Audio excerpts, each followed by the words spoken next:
you have the challenges of living in rural Ireland.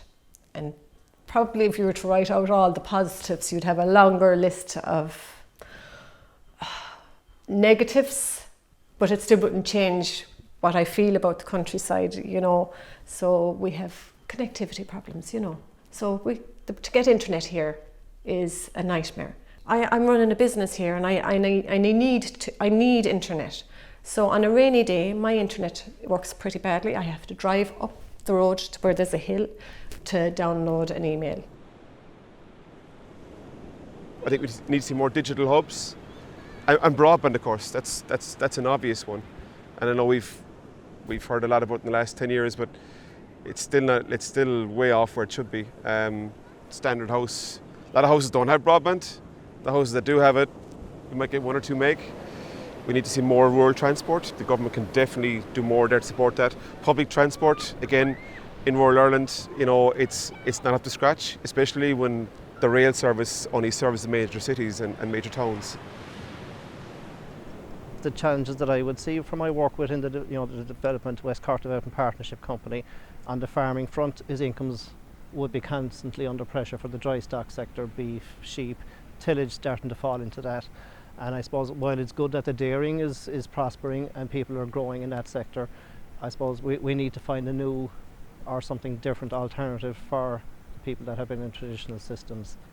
The schemes that come along, I suppose it's hard to get one that fits all, and I suppose the bigger you are in the farm terms, the better the more reward there is in it.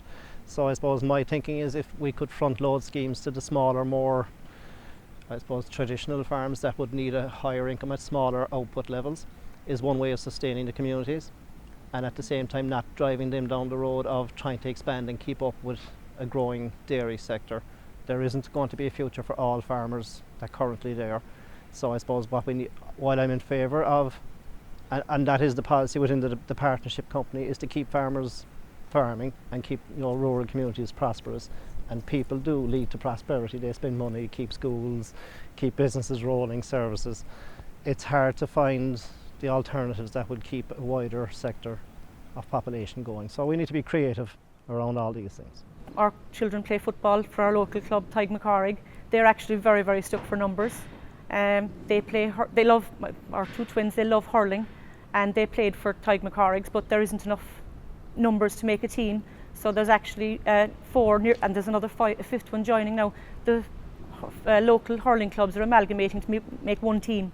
So yes, they're going to have to travel a lot further to training and to matches, but they love their sport. They love meeting other kids. It's so important to keep that going. It's all part of a community. All these clubs won't be there if there aren't people like ourselves or other parents getting involved. And if all these young people are going to move to the cities for jobs, there won't be any GAA, there won't be any local schools, and that is a real shame. The main factor in there not being a big young population here is that there isn't any meaningful employment here for us. It's really hard to find housing. There's loads of kind of barriers rather than a lack of want to live here, in my opinion. And I suppose I was lucky enough to have my family business to move home to. We're losing people in rural Ireland, and that's the saddest part of it. Our school is getting smaller. I'm afraid if the school will lose the school. I think we need more young people, probably educated, to say that farming is a nice way of living.